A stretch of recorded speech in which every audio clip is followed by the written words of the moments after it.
This is the story of a factory and some broken safety regulations. Acre Mill, Hebden Bridge, Yorkshire. The owners, Cape Asbestos, a big international company, closed it down last year. But Acre Mill won't easily be forgotten. Would you work in an asbestos factory again? I certainly shouldn't recommend it to anyone. There are new regulations now and the safety standards are said to be much better. Would that influence you at all? Not really, no, not with what I've got. What have you got? Asbestosis. And I know about it too. What's it feel like? At the moment, grim. My brother died. He had asbestos and it caused cancer of the lung and he died. That's just 12 months ago. Where did he work? He worked at Cape, same place as my husband. As my wife's mentioned, her brother, I mean, we're living on borrowed time, aren't we? How do you mean, borrowed time? Well, I think I'm living on borrowed time, actually, because it's building up in my chest all the time.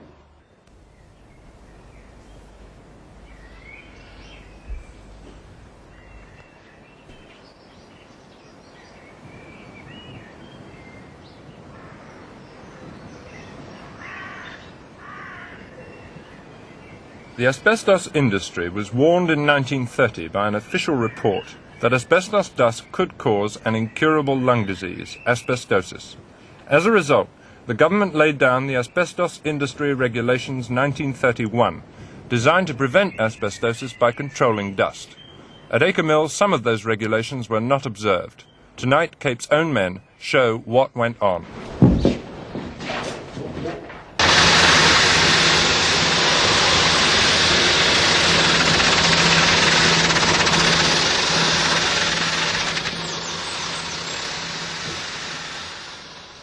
Today, Acre Mill is empty.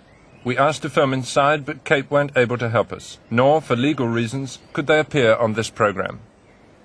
This was the Cape Asbestos cricket team, 1956-57.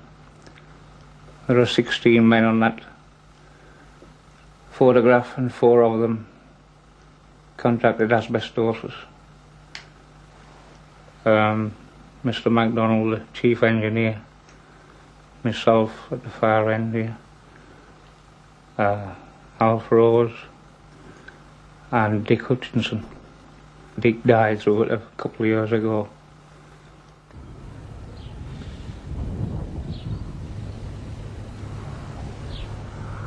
Cape came to Acre Mill in 1939, 8 years after the regulations were brought in. Our evidence is that from 1946 right into the 1960s, some of those regulations were broken at the mill. To show how, we have reconstructed 3 departments at the factory. This lorry is part of our first reconstruction. We have tried to make all 3 reconstructions as precise as any reconstruction can be. They are filmed in other mills near Hebden Bridge. But we have not used real asbestos, because it could be dangerous to the people taking part. So the 300 sacks on this lorry contain a mixture of cotton waste, flour, fuller's earth and lime. In this programme, we are not going to blame any individual member of Cape's management for what happened at Acre Mill. This story could be repeated anywhere where the deadliness of asbestos dust is not appreciated.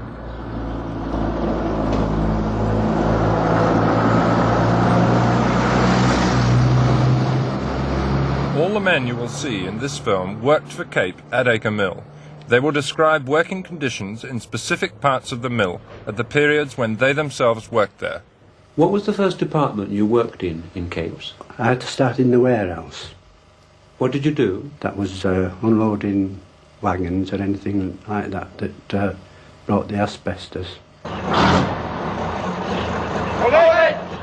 What kind of sacks were they? Oh, Hessian. But they were terrible, right? Isn't it? I mean, it was full of holes. The Asbestos Industry Regulations 1931. Regulation 8B. All sacks used as containers for the transport of asbestos within the factory shall be constructed of impermeable material and shall be kept in good repair. In other words, the sacks must not let dust through. Hessian does. Was it ordinary Hessian or were they lined in some way? Oh no, they wasn't lined at all, no. You're quite sure about I'm that? positive. Oh, I see. Hessian sacks were used and reused throughout Acre Mill. In the warehouse, Cape were also bound by Section 47(1) of the Factories Act 1937.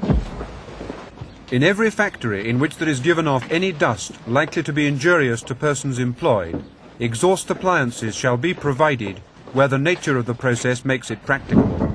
What was the ventilation like? None. None at all? None at all. You're quite sure of that? I'm positive. No fan? No fan, no.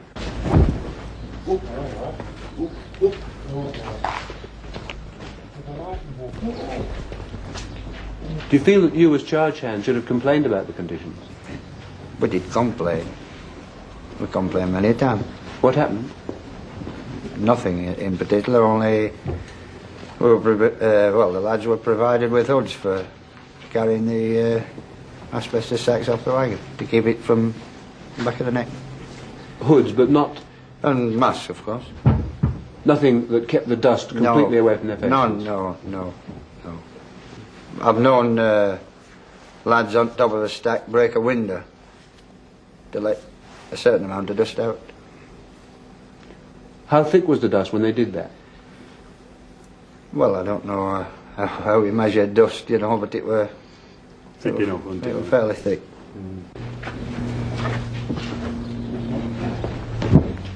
Cape didn't install proper ventilation in the warehouse.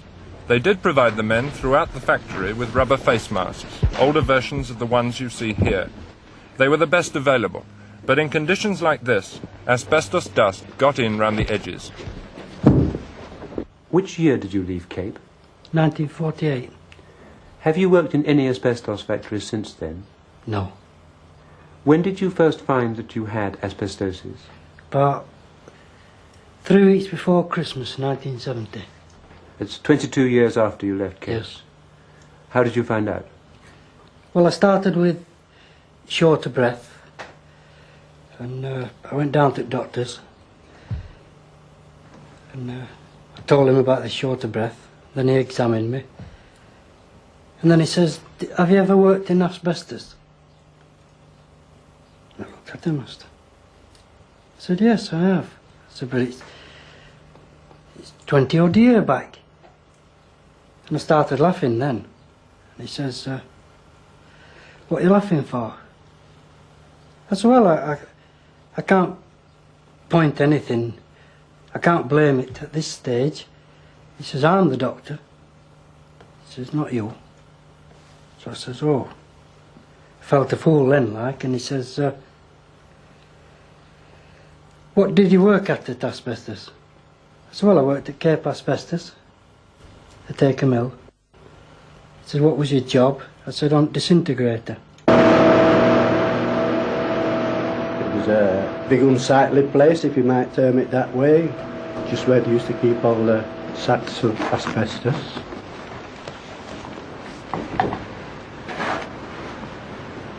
The first stage in making asbestos pipes is to break up the raw asbestos.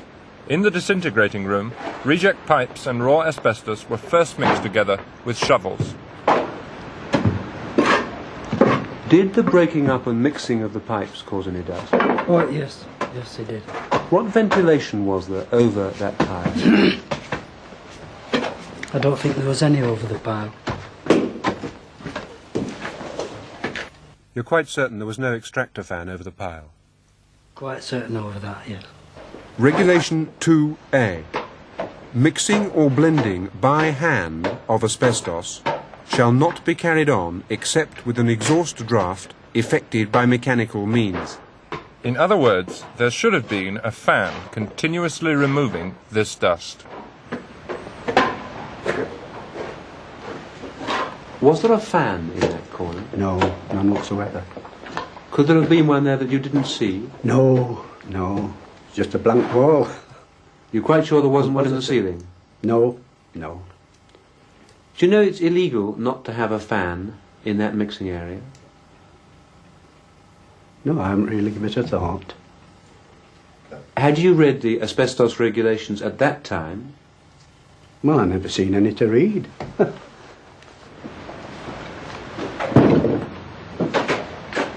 The second stage in the process was the feeding of the mixture into the disintegrating machine.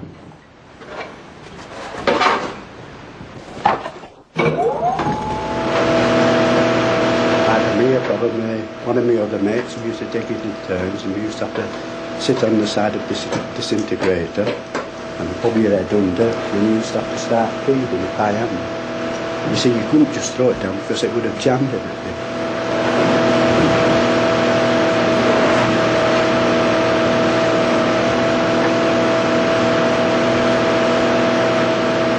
What about the ventilation in the hopper? There was one over there, about 6-inch pipe. It came up in the top of the cowl and had an elbow, bent over. But that was no good at all, wasn't that? How do you know it was no good? Because my mates and I used to tape paper, light it, and throw it up, and it used to come back down again, still burn. Why did you throw the paper up? Because it was a big laugh, really, for what it was and for what it did. Regulation 1C. An exhaust draft effected by mechanical means which prevents the escape of asbestos dust into the air of any room in which persons work shall be provided and maintained for chambers, hoppers or other structures into which loose asbestos is delivered or passes. Are you quite sure it didn't work? Yes, I'm positive. Do you know it's illegal not to have an effective exhaust draft in that area? Well, I should imagine so, really, but we used to tell the foreman, but he used to say he'd see what he could do, and that was about as far as it went. We can't ask the foreman what he did because he's dead, and by 1950 the disintegrating room had been replaced by a new system. But last year, 20 years after that change, a man who had worked there developed asbestosis. Did anyone at Cape mention that asbestos dust might be dangerous? No. You're quite sure about that? I'm quite sure about that.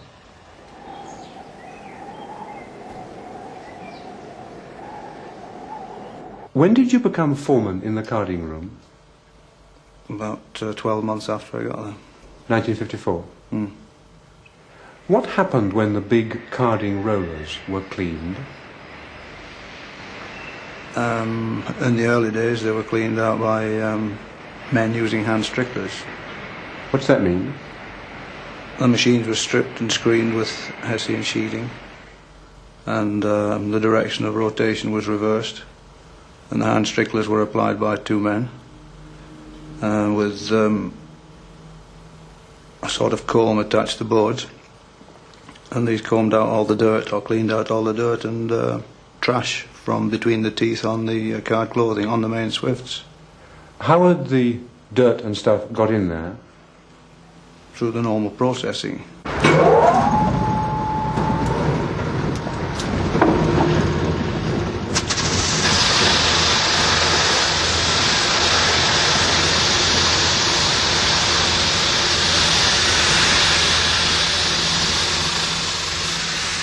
As in the warehouse, as in the disintegrating room, it was a question of dust. The whole reason for the 1931 regulations was that asbestos dust is extremely dangerous. Carding machines needed cleaning once a month. It was one of the dustiest processes, and it was therefore governed by 2 strict regulations. Regulation 1B. An exhaust draft effected by mechanical means which prevents the escape of asbestos dust into the air of any room in which persons work shall be provided and maintained for cleaning and grinding of the cylinders or other parts of a carding machine. Had this regulation been observed, there would have been virtually no dust in the air of the carding room. It was not. While the machine was being cleaned, it was normal practice to switch off the main ventilation plant for maintenance, and there was nothing else to take the asbestos dust away. The regulations allowed the card rollers to be cleaned by machine, but the method you see here, called hand strickling, was specifically covered by Regulation 6B. Regulation 6B. On and after the 1st of September 1932, Such cleaning shall not be done by means of hand strickles or other hand tools. Cape continued to use hand strickles until 1962.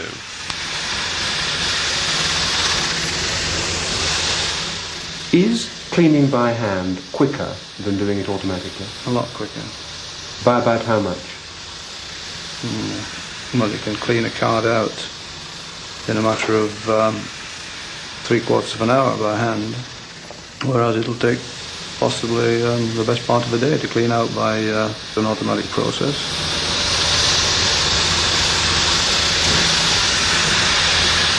I gathered that it must be against regulations somewhere along the line, because we were ordered to desist if ever there was any sign of the factory inspector or any such person about. What level did that order come from? Well, normally we got a phone call from the office to tell us that the factory inspector was on the premises, and just have a check-up and make sure that everything was as it should be. And as it should be meant no hand strickling going on? Mm. What did you feel like when you got those phone calls? Well, I thought it was a bit of a fraud. Bit of a fraud? Mm. Did you feel anything more serious about it than that? I can't say that I did, no. Did you feel you ought to have told the factory inspectorate what was going on? Well, I didn't think it was for me to tell the factory inspectorate what they should do. I don't know what their entitlements are with respect to entering factory premises, but I should have thought the factory inspector would walk around any factory premises without first notifying the management that he was there. In the warehouse, dust coming out of illegal sacks, with conditions made worse by a complete lack of extractor fans. Bill, was this a fair reconstruction of the bottom warehouse at Capes? Yes, yes, very fair. There's not too much dust in this atmosphere? No. In the disintegrating room, dusty conditions, lack of ventilation, a totally inefficient extractor. Harry, in the disintegrator room, was it as dusty as you've seen here today? Yes. Quite Yes, sure about very that? much so, yes. I'm positive of it. So it was a fair reconstruction? Yes, very fair.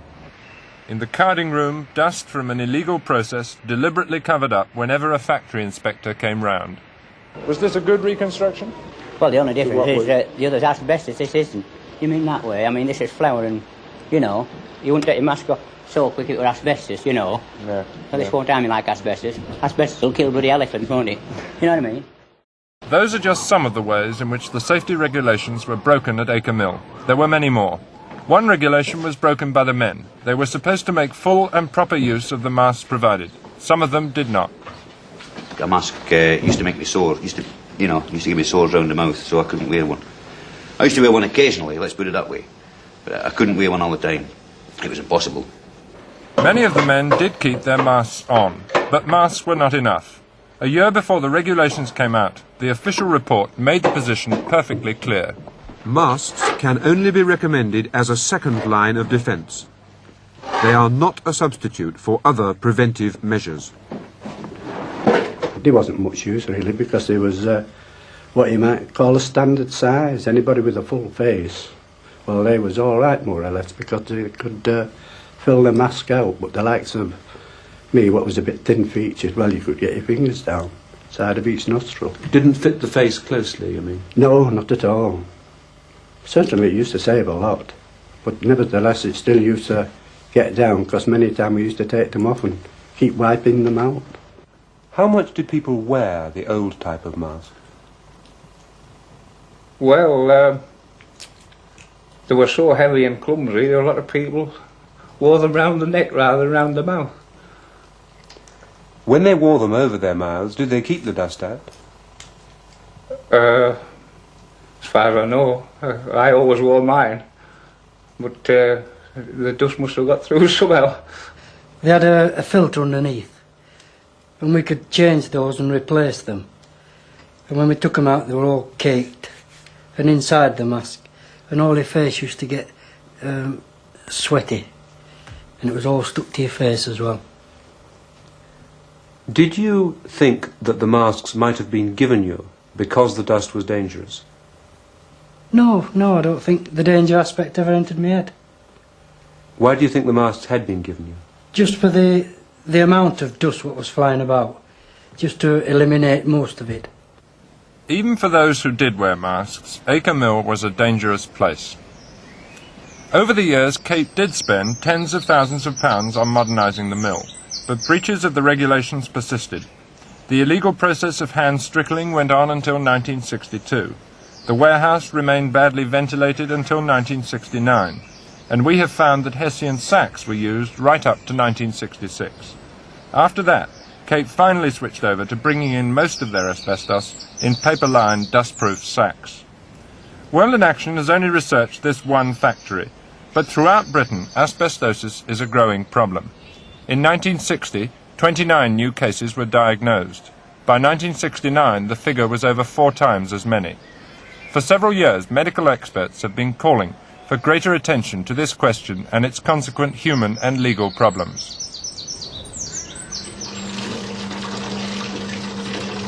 What sort of washing do you do? Just the light stuff. Why don't you do the rest? Well, it's too heavy for me.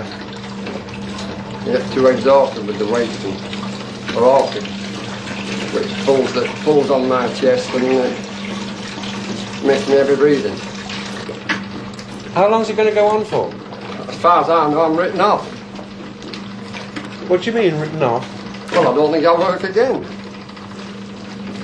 How do you feel about that? Only a part-time, maybe able to do a small part-time job, but it'll be the heaviest job I'll be able to do is lifting feather pillars. How do you feel about that? Well, I don't feel so good, but it'll have to be done sometime. What else do you do all day? Sit and read, brew pots of tea. Nothing else I can do. Well, you never know from day to day how he's going to be. One day he can look champion, he can feel champion, and within a few hours he can just be as rough again, you know. Some days he spends 3/4 of his day in bed. So you really can't say, well, we're going so-and-so next week and expect to go, because it's possible on that day that he might be his rough day, and so you don't go out. You can't move at the same pace as you could previous. Same as me, it's making me talk a bit hoarse, and if I talk too much, if I get involved in an argument, it gets me difficulty in breathing. If I lift anything, difficulty again. If I walk about sharp, it's difficulty again. Is your asbestosis getting better or worse? No, it's gradually getting worse. How It can has you... done over the years. It's gradually got worse from one year to another, and now it's pretty grim. Does it hurt you now as you're talking? Well, I'm panting. How can you feel it getting worse? Well, as I say, it affects other parts of the body.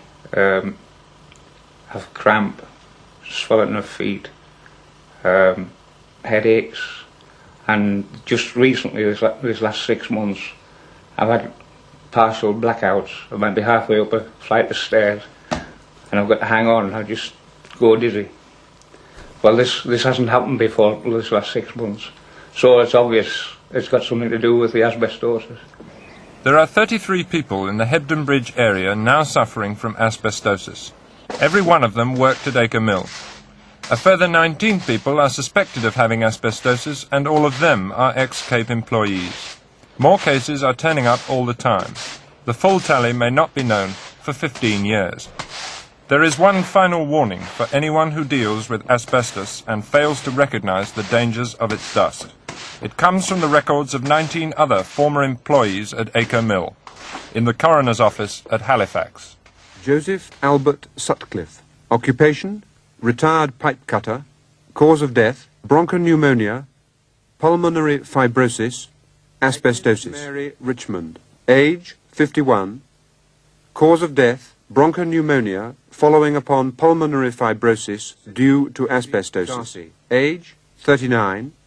Occupation, asbestos worker.